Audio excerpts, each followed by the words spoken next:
ابھی 24 تاریخ کو وزیر اعظم ہند نے جو میٹنگ بلائی تھی جس میں ہمیں بھی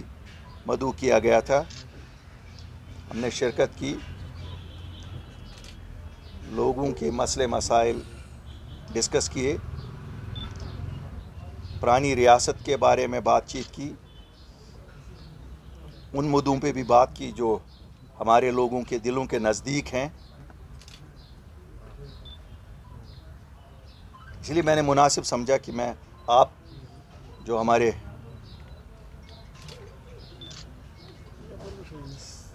ایک ستون کے طور پہ کام کر رہے ہیں، لوگوں کے ساتھ ایک آپ کا ڈائریکٹ ایک رشتہ بھی ہے، میں نے کہا آپ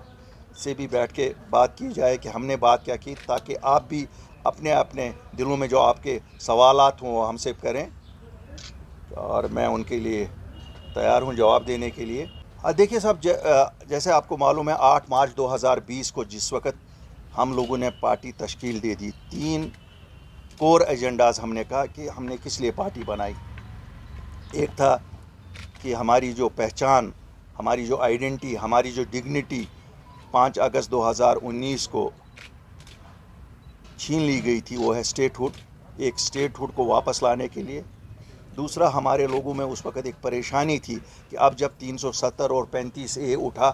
تو اس وقت لگ رہا تھا کہ ہمارے بچوں کو اب نوکریاں نہیں ملیں گی، کیونکہ ان کو کمپیٹ کرنا پڑے گا پورے ہندوستان کے بچوں سے۔ تیسرا تھا کہ ہماری زمینیں اب ہر ایک آ کے پورے ہندوستان میں سے خرید لے گا، تو یہ بھی ایک پریشانی کا وشے تھا۔ باقی تو تھے ہی، ڈیولپمنٹ تھا، اکانومی بیٹھ گئی تھی،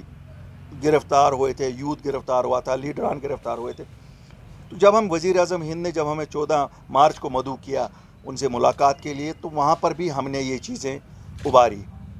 جو چیزیں ہم نے اباری اس میں پہلی بات یہ تھی کہ صاحب شکوک ہے لوگوں میں کہ آپ نے 370 اور 35A کو جو ریموو کیا، شاید آپ ڈیموگرافک چینجز جموں کشمیر میں کرنا چاہتے ہیں۔ آپ کو معلوم ہے بہت سارے لوگوں میں یہ شکوک تھے، تو وزیر اعظم ہند نے ہمیں بڑا اسپشٹ طور پہ کہا کہ ایسا پاسبل نہیں ہے، بلکہ ہوم منسٹری کی طرف سے ایک باضابطہ بیان بھی نکلا جس میں کلیریفائی کیا گیا کہ ایسی کبھی نہیں ہوگی اور یہ صورتحال ہونے نہیں دی جائے گی۔ دیکھیے، میرا موقف میٹنگ میں یہ تھا کہ میں نے کہا تھا صاحب یہ جو ہمارا ڈی لیمیٹیشن پروسیس ہے، کیونکہ پورے ملک میں 2026 میں ہو رہا ہے، اسے بھی پوسٹ پون کیا جائے، جیسے آپ نے آسام اور ایک اور ریاست میں ابھی الیکشن سے پہلے کیا۔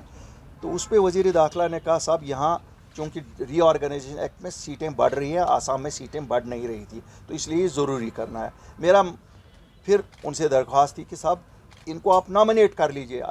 اس سے شاید ان کو اتفاق نہیں تھا، انہوں نے کہا ڈیل لیمیٹیشن کا کام ہونا ہے، تو میں نے کہا صاحب پھر یہ ٹرانسپیرنٹ ہونا چاہیے، کیوں میرے لوگوں میں شکوک ہے وہاں کہ یہ ٹرانسپیرنٹ نہیں ہوگا، اور شاید اس کے ذریعے سے بھی کوئی ڈیموگرافک چینجز